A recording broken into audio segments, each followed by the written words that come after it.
बघा, हा मराठी अध्यापनशास्त्र, मराठी पेडागॉजी आपण प्रश्न हे 15 बघतोय. ठीक आहे, थोडासा आपल्याला उशीर झाला. ठीक आहे, असो. बघा, पहिला प्रश्न आहे तुमच्या समोर.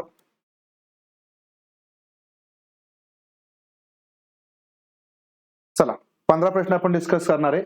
इयत्ता 7वीची शिक्षिका मुलांच्या भाषिक क्षमता नैसर्गिकपणे तपासायच्या आहेत. शिक्षिका आहे आणि तिला काय करायचे आहेत, मुलांच्या भाषिक क्षमता नैसर्गिकपणे तपासायच्या आहेत. तर तिने पुढीलपैकी कोणती कृती केली पाहिजे, बरोबर ना. इयत्ता 7वीची शिक्षिका आहे आणि तिला मुलांच्या भाषिक क्षमता या काय करायच्या आहेत, नैसर्गिकपणे तपासायच्या आहेत. कशा नैसर्गिकपणे तपासायच्या?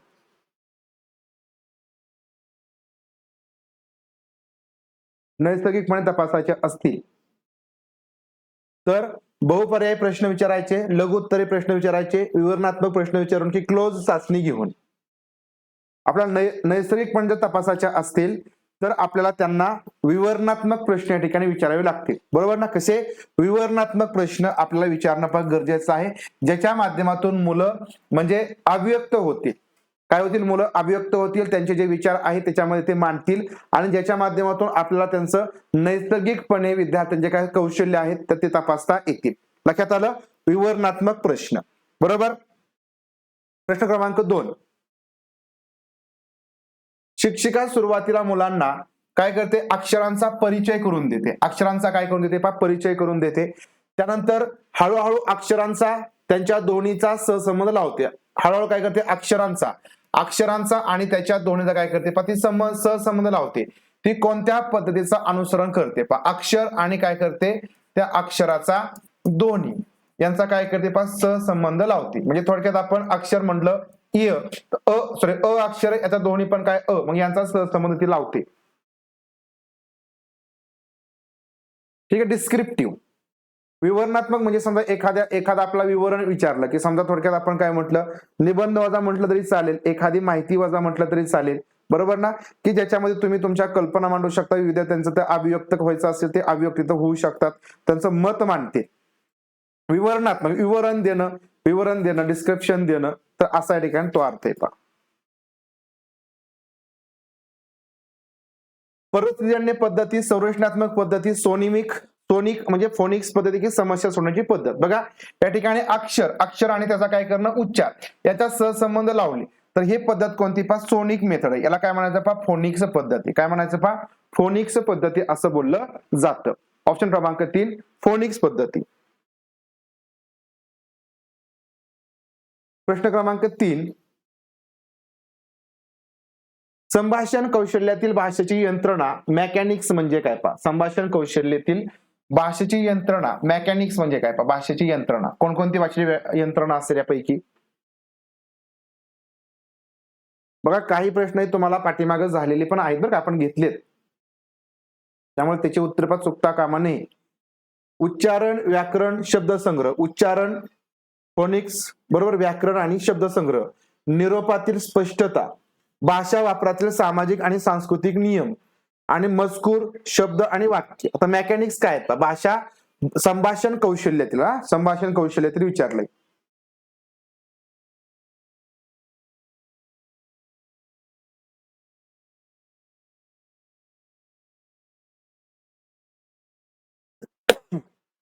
तर आपण काय म्हणतो ना, मेकॅनिक्स असं ना, प्रत्येकाचे काय असतात, एक भाग असतात, मेकॅनिक्स असतं ज्याच्या माध्यमातून आपण काय करू शकतो, संभाषण कौशल्य हे योग्य प्रकारे होऊ शकतं. जर त्यापैकी समजा एखादं मेकॅनिक काम करत नसेल तर संभाषण कौशल्य आपलं बिघडणार. मग त्याच्यामध्ये लक्षात ठेवा, सगळ्यात महत्वाचं तुमचं उच्चारण असणार आहे. नंतर तुम्हाला व्याकरण पण माहिती असायला पाहिजे, म्हणजे बाबा कोणत्या ठिकाणी कोणता शब्द वापरायचा, कोणत्या ठिकाणी कोणतं वापरायचं, तो कशा प्रकारे त्याचा उच्चार करायचा, स्ट्रक्चर काय असायला पाहिजे हे आपल्याला व्याकरण शिकवेल. आणि सगळ्यात महत्वाचं तुमचा शब्द संग्रह असायला पाहिजे. शब्द साठा जर नसेल तर तुमचं संभाषण होईल का, संभाषण होणार नाही. म्हणून सगळ्यात महत्वाचं बघा, जो काही भाषेची यंत्रणा आहे, जे मेकॅनिक्स असतील संभाषण कौशल्यासाठी, तर हे तुमचं उच्चारण आहे, तुमचं व्याकरण आहे आणि तुमचं शब्द संग्रह आहे. लक्षात आलं. बाकी खाली म्हणले निरोपामध्ये तुम्ही स्पष्टता दिली म्हणजे ते तुमचं संभाषण कौशल्य असणार आहे का, तर नाही. किंवा भाषा वापराचे सामाजिक आणि सांस्कृतिक नियम आहेत का? नाही. किंवा मजकूर शब्द आणि वाक्य म्हणलंय, मजकूर शब्द आणि वाक्य म्हटलंय, तर त्याच्या आधी तुमचं उच्चारण पण महत्वाचं आहे ना. संभाषण कौशल्य म्हटलं तर तुमचं या ठिकाणी उच्चारण, तुमचं मजकूर शब्द आणि वाक्य तुमचं वाचनाशी संबंधित किंवा पण लेखनाशी संबंधित येतील. काय पहा, लेखनाशी संबंधित येतील. आपल्याला संभाषणाशी संबंधित विचारलं तर तुमचं उच्चारण इथं महत्वाचं आलं. ओके. प्रश्न क्रमांक 4, तुमच्या वर्गामध्ये एक विद्यार्थ्याला डिस्ग्राफिया आहे. एका विद्यार्थ्याला काय पहा, डिस्ग्राफिया आहे. बरोबर, डिस्ग्राफिया आहे. तर एक शिक्षक म्हणून तुम्हाला कोणते धोरण सर्वात योग्य वाटेल? एक शिक्षक म्हणून तुम्ही कोणती स्ट्रॅटेजी या ठिकाणी योग्य प्रकारे वापरू शकता? विद्यार्थ्याला लेखन कार्य करण्यासाठी जास्त वेळ द्या. म्हणजे लेखन कार्य करण्यासाठी जास्त वेळ द्यायचा. फक्त मौखिक मूल्यमापन करा. त्याने त्याच्या पद्धतीने केलेलं लेखन हे स्वीकारायचं आणि व्याकरणातील चुकांकडे दुर्लक्ष करायचं. मुलाला त्याच्या गतीने शिकण्यास आणि लिहिण्यास अनुमती द्या. त्याच्या गतीने शिकण्यास आणि लिहिण्यास अनुमती द्या. डिस्ग्राफिया, तर डिस्ग्राफिया काय आहे? तुमची लेखन अक्षमता आहे. बरोबर, डिस्ग्राफिया म्हणजे काय पहा, लेखनातील एक अक्षमता आहे. बरोबर, आता लेखन अक्षमता आहे म्हणून या ठिकाणी आपल्याला सर्वात योग्य काय वाटतं ते आपल्याला सांगायचं. सर्वात योग्य काय असेल बघा. पहिला काय म्हटलंय की विद्यार्थ्याला लेखन कार्य करण्यासाठी जास्तीचा वेळ द्या. म्हणजे काय करायचं, लेखन काम करायचंय ना तर त्याला जास्त वेळ द्या. ठीक आहे, बरोबर आहे. लेखन करायचं असेल तर त्याला जास्तीचा वेळ द्या. ठीक आहे. नंतर बघा, फक्त मौखिक मूल्यमापन करायचं. आता फक्त म्हटलंय म्हणून दुसरा ऑप्शन येणार नाही. पुढे त्याने त्याच्या पद्धतीने जे लेखन केलेलं आहे ते स्वीकारा आणि व्याकरणाच्या चुकांकडे काय करा, अगदी दुर्लक्ष करा असं म्हटलंय. तर लक्षात ठेवा, हेही पा करून चालणार नाही.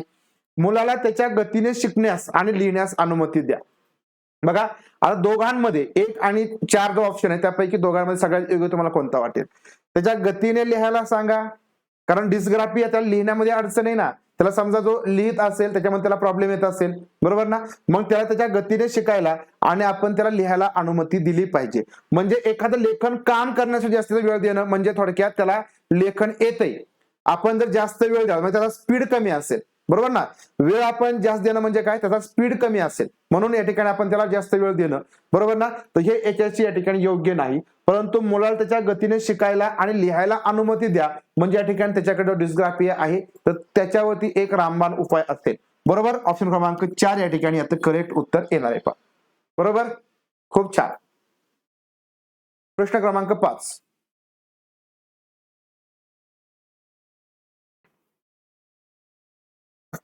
पुढीलपैकी कोणती बाब सघन वाचनाच्या संबंधित आहे? सघन वाचनाच्या संबंधित.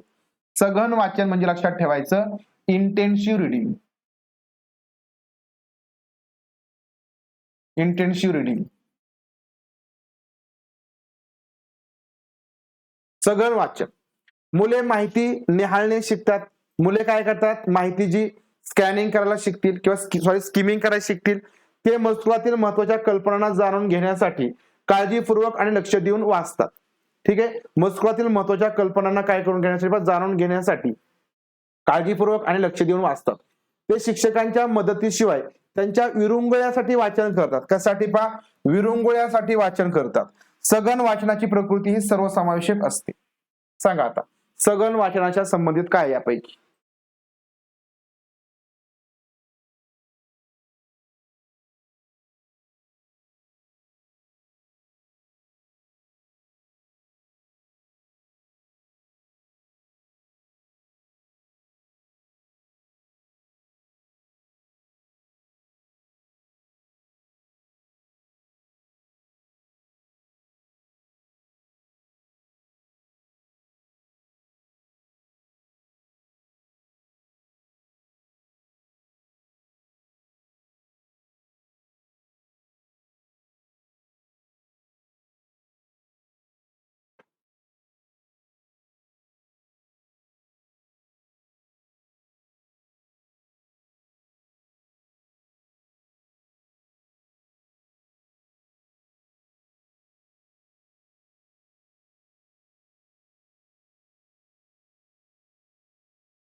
बघा पहिल्यामध्ये काय म्हटलंय, मुले माहिती न्याहाळणे शिकतात. ठीक आहे. नंतर ते मजकुरातील महत्वाच्या कल्पनांना जाणून घेण्यासाठी काळजीपूर्वक आणि लक्ष देऊन वाचतात. त्यानंतर बघा ते शिक्षकांच्या मदतीशिवाय त्यांच्या विरंगुळ्यासाठी वाचन करतात आणि सघन वाचनाची प्रकृती पण सर्वसमावेशक आहे. तर बघा याच्यामध्ये तुमचं जे पण सघन वाचन असेल त्याला आपण इंटेन्सिव्ह रिडिंग म्हणतो. ठीक आहे, इंटेन्सिव्ह रिडिंग म्हणतो. तर याच्यामध्ये बघा एकतर मुलं काय करतात, शिक्षकांच्या मदतीशिवाय वाचतात. आपण इंटेन्सिव्ह रिडिंग हे मुलं असे करत असतात की ज्यांना शिक्षकांच्या म्हणजे थोडक्यात ते स्वतः वाचायला पण शिकलेले असतात आणि ते सगळ्यात महत्त्वाचं त्यांच्या विरंगुळ्यासाठी पण वाचन करतील. ठीक आहे. तर ऑप्शन क्रमांक याचं 3 हे उत्तर येणार आहे. ऑप्शन क्रमांक 3.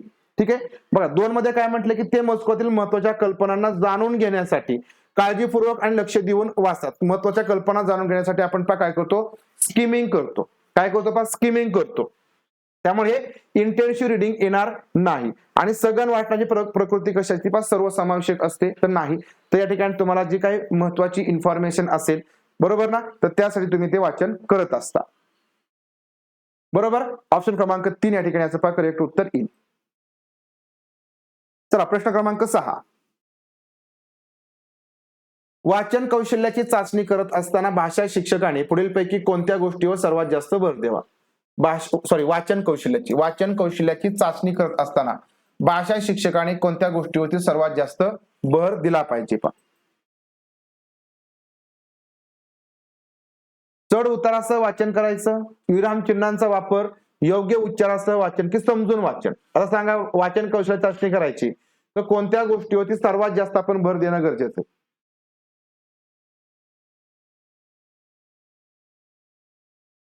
सघनचा अर्थ खोलवर वाचन करणं, इंटेन्सिव्ह खोलवर वाचन करणं. म्हणजे आपण ते आनंदासाठी पण वाचन करतो बरोबर ना, आनंदासाठी पण वाचन करतो. एखादी तुम्हाला माहिती मिळवायची, भरपूर माहिती मिळवायची असेल त्यासाठी पण वाचन करतो. त्यालाच बघा एक्सटेन्सिव्ह रिडिंग सुद्धा आपण म्हणजे त्याचा सुद्धा तोच अर्थ आहे. बघा म्हणजे विस्तृत वाचन सुद्धा आपण आनंदासाठी करतो. आणि जर समजा आपल्याला इंटेन्सिव्ह रिडिंग करायचं असेल तर ते तुम्हाला अर्थ मिळवण्यासाठी किंवा समजा आपण काय म्हणू की त्याचा एकदम चांगला अर्थ मिळवणं. मग चांगला अर्थ आपल्याला कसा मिळवायचा असेल तर तुम्हाला एखादं कादंबरी वाचन करायचं, त्याचा एकदम आनंद मिळवायचा असेल, विरंगुळा करायचा असेल तर त्यासाठी सुद्धा आपण ते सघन वाचन करत असतो. ठीक आहे. सांगा कोणतं वाचन यापैकी तर समजून वाचन करणं बरोबर ना. या ठिकाणी कम्प्रिहेन्सिव्ह रिडिंग येणार. ऑप्शन क्रमांक 4 समजून वाचन करणं येईल. ऑप्शन क्रमांक 4. ओके. चला प्रश्न पुढचा बघा. प्रश्न क्रमांक 7.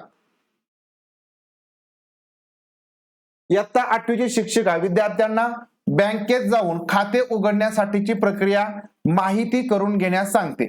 नंतर ती बघा ती निम्म्या वर्गाला त्यावर अहवाल लिहायला सांगते आणि निम्म्या वर्गाला बँकेत खाते उघडण्यासाठीच्या सूचनांना लिहून काढायला सांगते. ती वर्गात कोणत्या अध्यापन पद्धतीचं अनुसरण करते. बघा निम्मा जो वर्ग आहे त्यांनी काय करायचं आहे, अहवाल लिहायचा आहे. काय करायचं आहे, अहवाल लिहा बरोबर. आणि जो काय दुसरा जो वर्ग आहे तर तो खाते उघडण्याच्या सूचना, खाते उघडणे काय करायच्या सूचना लिहायच्या. काय करायच्या सूचना लिहायच्या. तर मग ती वर्गामध्ये कोणत्या अध्यापन पद्धतीचं अनुसरण करते.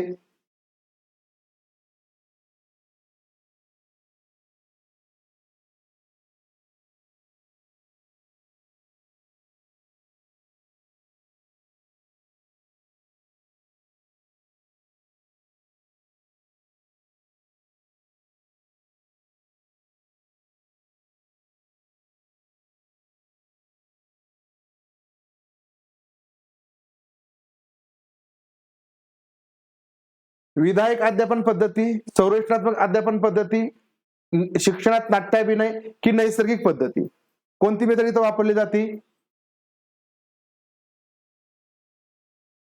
नाही. तर बघा या ठिकाणी काय केलं जाते ते थोडंसं समजून घेऊ आपण आधी. की बघा या ठिकाणी खाते उघडण्यासाठीची प्रक्रिया तिला माहिती करून घ्यायची, म्हणजे खाते उघडणं. आता बघा खाते उघडणं ही व्यावहारिक आहे, म्हणजे व्यावहारिक माहिती संपूर्णपणे. म्हणजे आज ना उद्या मुलांना काय करायचंय, खातं उघडावं लागेल. म्हणजे जे समजा आपल्याला भविष्यामध्ये उपयोगात येणार आहे तर त्यासाठीची ही प्रक्रिया चालू आहे.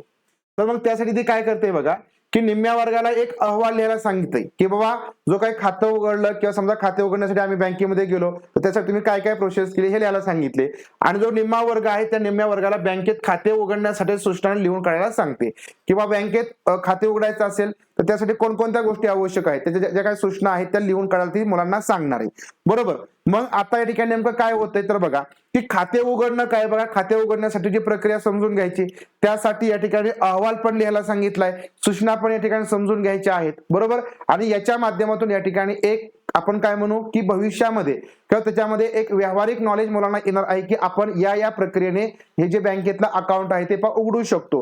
बँकेतला अकाउंट उघडण्यासाठी कोणकोणत्या गोष्टींची आवश्यकता असेल, तर मग या पद्धतीला आपण एक विधायक अध्यापन पद्धती म्हणतो. विधायक म्हणजे लक्षात ठेवायचं चांगल्या कामासाठीची, म्हणजे अध्यापन चांगलं काम किंवा व्यवहारामध्ये तुम्हाला हे गरजेचंच आहे आणि यासाठी तुम्हाला ही मेथड समजून घेणं गरजेचं आहे. म्हणजे कोणती, खाते उघडण्याची मेथड समजून घेणं आणि हे समजून घेण्याचं काम या मेथडच्या माध्यमातून केलं जाते. त्याला विधायक अध्यापन पद्धती असं बोललं जातं. लक्षात आलं. विधायक अध्यापन पद्धती ही संरचनात्मक अध्यापन पद्धतीमध्ये आपण स्ट्रक्चरल मेथड आहे. ठीक आहे. हे आपण अशा प्रकारे प्रत्यक्षात एखादी प्रक्रिया समजून घेत नाही. शिक्षणात नाट्याभिनय तुम्ही शाळेमध्ये करणार, बँकेमध्ये जाऊन नाही करणार. बरोबर. नैसर्गिक पद्धती ही ती तुमची नॅचरल मेथड आहे, ज्याच्या माध्यमातून समजा एखादा तुम्हाला प्रसंग सांगायचा आहे तर त्यासाठी तुम्ही नॅचरल त्या गोष्टी पण सांगू शकता. बरोबर. किंवा तुमची एखादी सिच्युएशन असेल तर त्या सिच्युएशन मध्ये नेमकं कशा प्रकारे भाषेचा वापर वगैरे होईल, तर हे तुम्ही त्या नॅचरल मेथडने शिकवता किंवा सांगता. परंतु या ठिकाणी बघा, प्रत्यक्षात तुम्हाला एखादी प्रक्रिया सांगायची असेल तर ती तुमची विधायक पद्धती असते. ठीक आहे. चला प्रश्न पुढचा. इयत्ता 6वीच्या विद्यार्थ्याला पाठ वाचताना काही अपरिचित आणि अवघड शब्द समजण्यामध्ये अडचण येते. बरोबर. काही अपरिचित म्हणजे अनोळखी शब्द, अपरिचित म्हणजे काय अनोळखी शब्द, आणि जे काही अवघड शब्द आहेत ते वाचण्यामध्ये काय येत असते अडचण येते.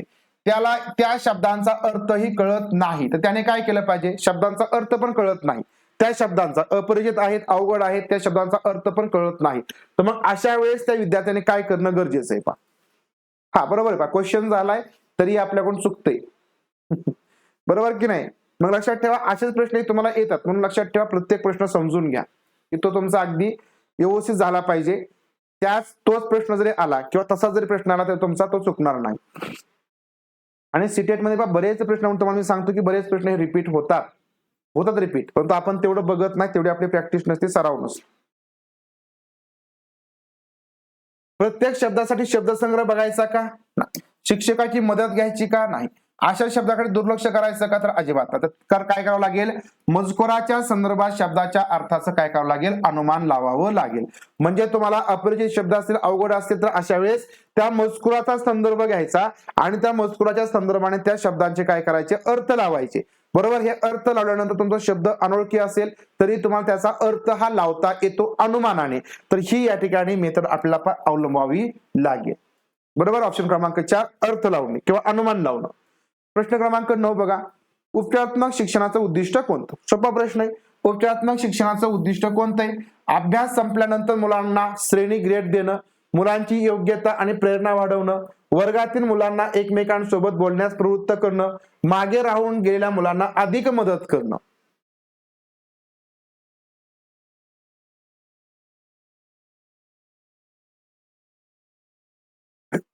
कोणतं, ऑप्शन क्रमांक 4 जे मागे राहून गेले मुलं आहेत त्यांना काय करायची, अधिक मदत करून घ्यायची, म्हणजेच उपचारात्मक शिक्षण. त्याला काय म्हणायचं उपचारात्मक शिक्षण म्हणायचं. चला प्रश्न पुढचा बघा.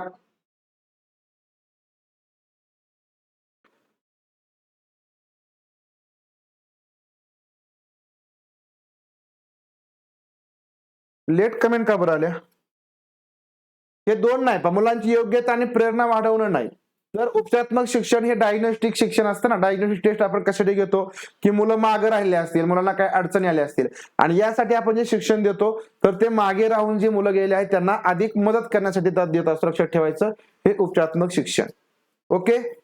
चला प्रश्न पुढचा बघा, विद्यार्थी कादंबरी, वर्तमानपत्र आणि लहान मुलांची नियतकालिके वाचतात, ते कोणत्या प्रकारचं वाचन करतात बघा. कादंबरी वाचतील, वर्तमानपत्र वाचतील आणि लहान मुलांची नियतकालिके वाचतील, ते कोणत्या प्रकारचं वाचन आहे. व्यापक वाचन, सघन वाचन, शब्द जुळणी वाचन की सहवाचन. बघा व्यापक वाचन म्हणजे याला म्हणायचं एक्सटेन्सिव्ह रिडिंग, मोठं वाचन. ठीक आहे. सघन वाचन याला म्हणायचं इंटेन्सिव्ह रिडिंग. शब्द जुळणी वाचन आणि हे सहवाचन. सहवाचन म्हणजे कोलॅबोरेटिव्ह रिडिंग.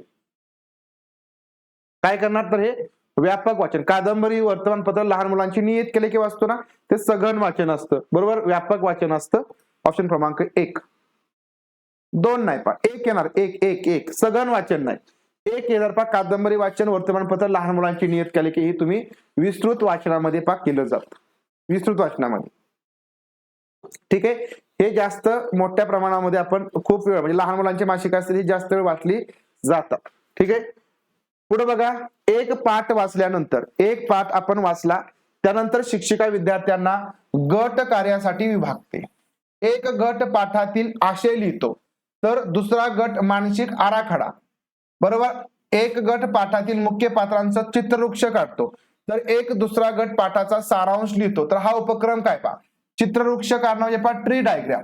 ट्री डायग्राम काढतोय, एक या ठिकाणी ब्रेन आपण काय माइंड मॅपिंग करतोय, आणि एक या ठिकाणी काय करतोय, आशय लिहितोय. एक काय करतोय, आशय लिहितोय. बघा, एक गट काय करतोय, आशय लिहितोय, दुसरा गट ब्रेन आपलं काय म्हणतो माइंड मॅपिंग करतोय, पुढचा एक गट आहे तो चित्रवृक्ष म्हणजे ट्री डायग्राम काढतोय, आणि एक गट हा पाठाचा सारांश लिहितोय. हा उपक्रम म्हणजे काय पहा.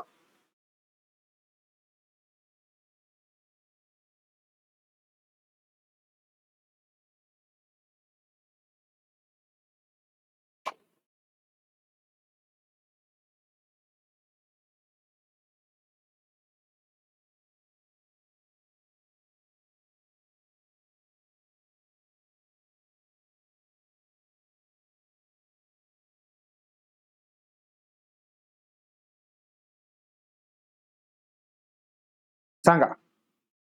विविध विद्यार्थ्यांच्या शैक्षणिक गरजा भागवेल, वर्गात गोंधळ निर्माण करेल का, अजिबात नाही.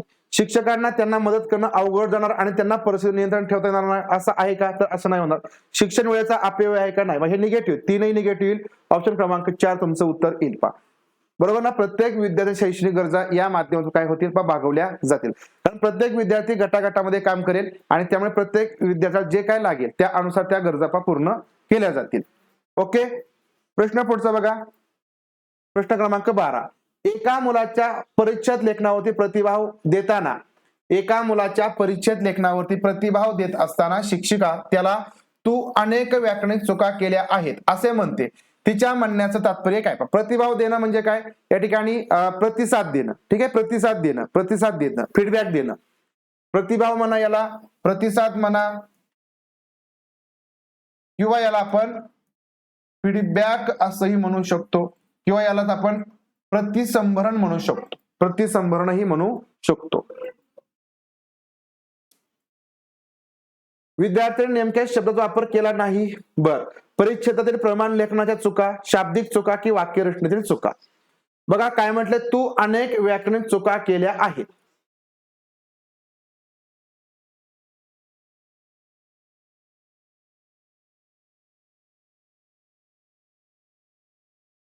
नेमक्या शब्दांचा वापर केला नाही असं म्हणताय का, तर नाही.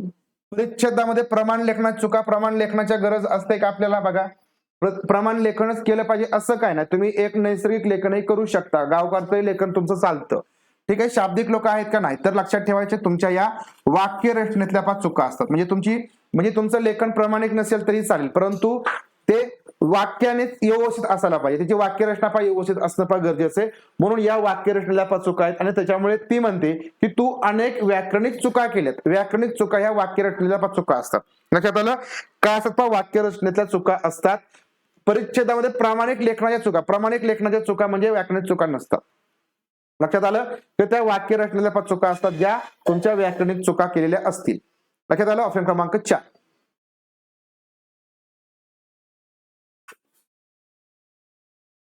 प्रश्न पुढचा बघा. पाठ्यपुस्तकात कूट प्रश्न, कोडी आणि शब्द कोड्यांचा समावेश असतो. पाठ्यपुस्तकामध्ये बघा कूट प्रश्न असतात, कोडी असतात, शब्द कोडी असतात, यांचा समावेश असतो. आणि याचा उद्देश काय असतो. कूट प्रश्न, कोडी आणि शब्द कोडी यांचा समावेश असणे याचा उद्देश काय पहा.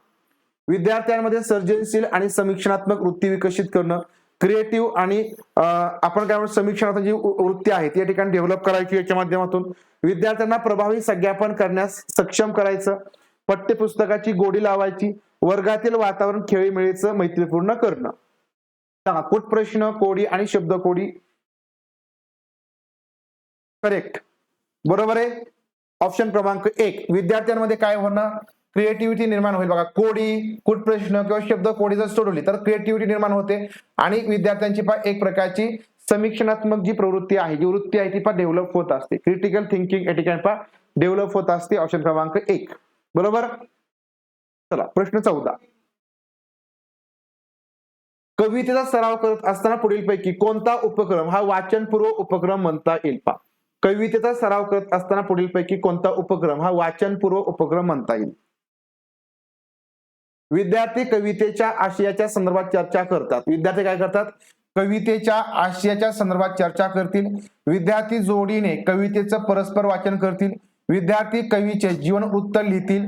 शिक्षक विद्यार्थ्यांना कवितेतील मुख्य आशयावरती अर्थपूर्ण वाक्य तयार करायला सांगतील.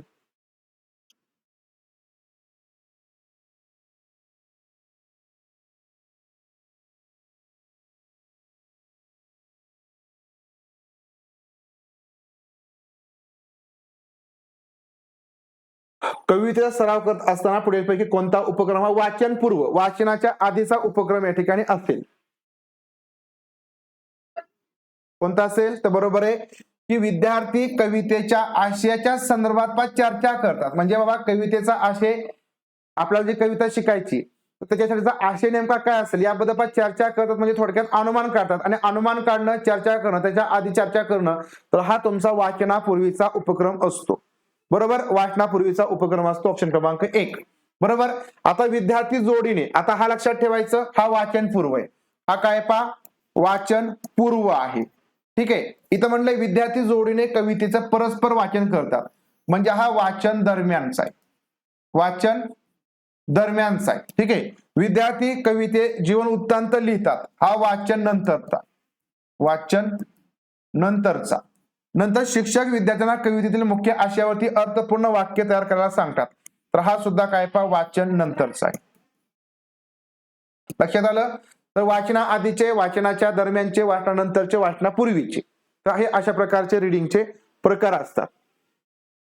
प्रश्न क्रमांक 15, एखाद्या विषयाची परीक्षेसाठी तयारी करत असताना कोणत्या प्रकारचं वाचन केलं जातं.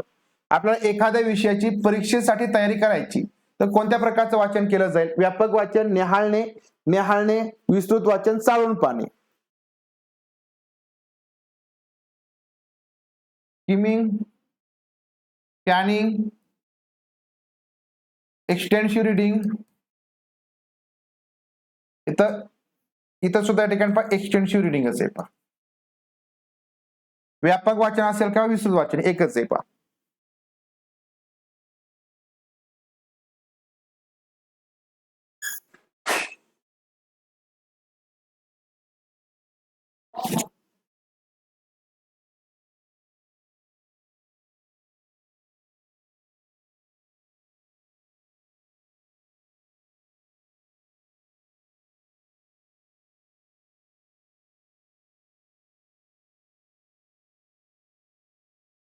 आता बघा, आपल्याला एखादा परीक्षा द्यायची, त्यासाठी आपण अभ्यास करू, तर त्यावेळेस आपल्याला विस्तृत वाचन पण करावं लागतं. म्हणजे जे मोठं वाचन आहे ते पण आपण करतो, बरोबर ना. आणि जर समजा आता मग परीक्षा खूप लांब असेल तर आपण ते वाचन करणार. परंतु जर परीक्षा समजा आपली लवकरच असेल तर त्यासाठी आपण काय करणार, ते फक्त निहाळतो, बरोबर, फक्त स्कॅनिंग करतो. म्हणजे जे IMP माहिती आहे तिची फक्त रिव्हिजन करत असतो. म्हणजे या ठिकाणी 2 सुद्धा याचं उत्तर दिलेलं आहे. म्हणजे 2 आणि 3 ही दोन्ही उत्तर याची करेक्ट आहे. म्हणजे सीटेटने याची निहाळणे आणि विस्तृत वाचन ही दोन्ही उत्तर दिलेले आहेत. आता लक्षात ठेवायचं, तुम्ही म्हणाल की व्यापक वाचनामध्ये आणि विस्तृत वाचनामध्ये काय फरक आहे, तर विस्तृत वाचन आणि व्यापक वाचनामध्ये थोडासा फरक आहे, एकदम थोडासा फरक आहे. म्हणून व्यापक वाचन आणि विस्तृत वाचन. आता बघा, विस्तृत वाचन म्हणजे आपण काय म्हणू की ज्याच्यामध्ये तुम्हाला जास्त वेळ जाईल, बरोबर, जास्त वेळ जाईल, किंवा सगळ्यात महत्वाचं तुम्हाला जी महत्वाची माहिती आहे ती तुम्ही त्याच्यामध्ये वाचणार आहे, बरोबर. याच्यामध्ये पण तुम्ही थोडक्यात आनंदासाठी सुद्धा वाचन करणार आहेत, म्हणजे विस्तृत वाचनामध्ये. व्यापक वाचनामध्ये सुद्धा त्याच प्रकारचं वाचन असेल, व्यापक वाचन सुद्धा त्याच्यामध्ये तेच असेल. परंतु थोडक्यात आपण म्हणू की हे जे व्यापक वाचन असेल हे जास्त प्रमाणामध्ये किंवा एक लांबीचं वाचन असेल, बरोबर ना, लांबीचं वाचन असेल. विस्तृत वाचनामध्ये तुम्हाला एखादी जी इन्फॉर्मेशन असेल, समजा थोडक्यात आपण काय म्हणू, एखादा घटक आहे, तो घटक समजा आपल्याला अजून विस्तारितपणे तो अजून एक्स्ट्रा वाचायचा असेल किंवा एक्स्ट्राची माहिती मिळवायची असेल तर हे तुमचं विस्तृत वाचनामध्ये, बरोबर ना. विस्तृत वाचन शब्दाचा जर आपण असा अर्थ घेतला तर लक्षात आलं. विस्तृत वाचनामध्ये आपण एक्स्ट्राची माहिती पण घेत असतो. तर अशा प्रकारे हे विस्तृत वाचन. आणि मग तुम्हाला परीक्षेसाठी जर अभ्यास करायचा असेल तर आपण एका पुस्तकातून अभ्यास करेल का, तर अजून एक्स्ट्राची काय माहिती मिळते ते हे आपण बघणार. म्हणून लक्षात ठेवा, विस्तृत वाचन हे आपण त्या अर्थाने घेतो. आणि निहाळणे स्कॅनिंग म्हणजे जी इन्फॉर्मेशन महत्वाची आहे परीक्षेपूर्वी, म्हणजे परीक्षेच्या 1 दिवस आधीपासून तुम्ही निहाळता. बरोबर.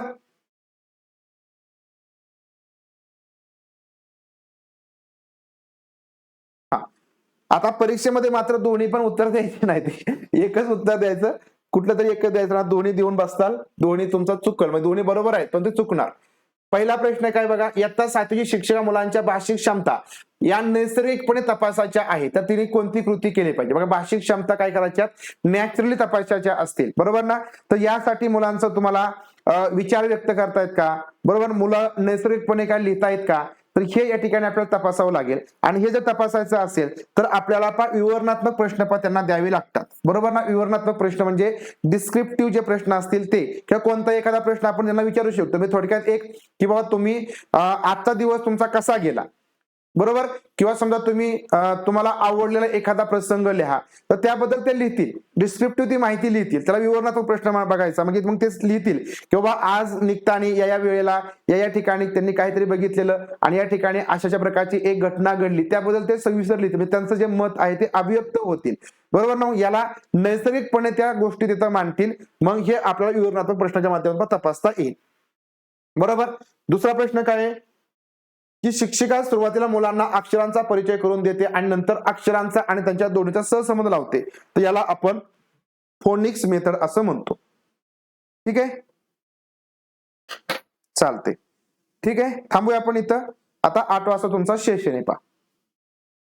ठीक आहे गणेश सर, थोडस नंतर तुम्ही रेकॉर्डिंग मध्ये बघू शकता. ठीक आहे, कारण आता 8 वाजता सेशन आहे आपला, विज्ञानचा सेशन आहे, त्यामुळे आपल्याला हा अजून घेता नाही यायचा, वाढवता नाही यायचा. ठीक आहे, नंतर तुम्ही बघून घ्या. ठीक आहे, थांबूया आपण इथं.